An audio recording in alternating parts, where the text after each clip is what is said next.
বেতন কাঠামো নির্ধারণ সহ একাধিক দাবিতে এবার বিক্ষোভে সামিল রাজ্যের এনএসকিউএফ শিক্ষকরা।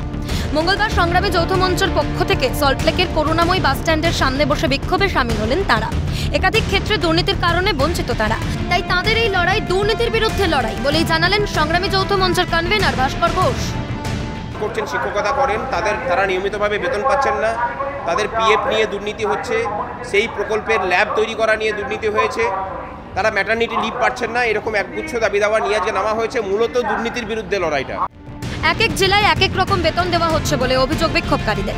এছাড়াও যোগ্য অনিয়মিতদের নিয়মিতকরণ, সুষ্ঠু বেতন কাঠামো চালু ও স্কুল স্তরে এনএসকিউএফকে বাঁচানোর দাবিতে বিক্ষোভে সামিল এনএসকিউএফ শিক্ষকরা। মানে এক একটা জেলাতে এক এক রকম ভাবে বেতন দেওয়া হচ্ছে। এই সমস্ত কিছু নিয়েই আজকে শিক্ষা দপ্তরে যাওয়া হচ্ছে।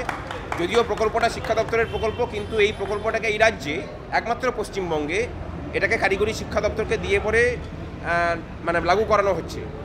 এই সমস্ত কিছুর বিরুদ্ধে আমরা দাবি করছি যে এদের বেতনটাকে নিয়মিতকরণ করানোর, সঠিকভাবে বেতন প্রদান, পিএফের টাকাটা যাতে পিএফ অ্যাকাউন্টে জমা হয় সেটার ব্যবস্থা করা, এবং তারই সাথে এদের যাতে নিয়মিতকরণের ব্যবস্থা করা হয়, সেই সমস্ত কিছু নিয়ে আমরা আজকে ডেপুটেশন দিতে চলেছি। একাধিক দাবি নিয়ে মঙ্গলবার বিক্ষোভকারীদের 5 জনের একটি প্রতিনিধি দল বিকাশ ভবনে ডেপুটেশন জমা দেন।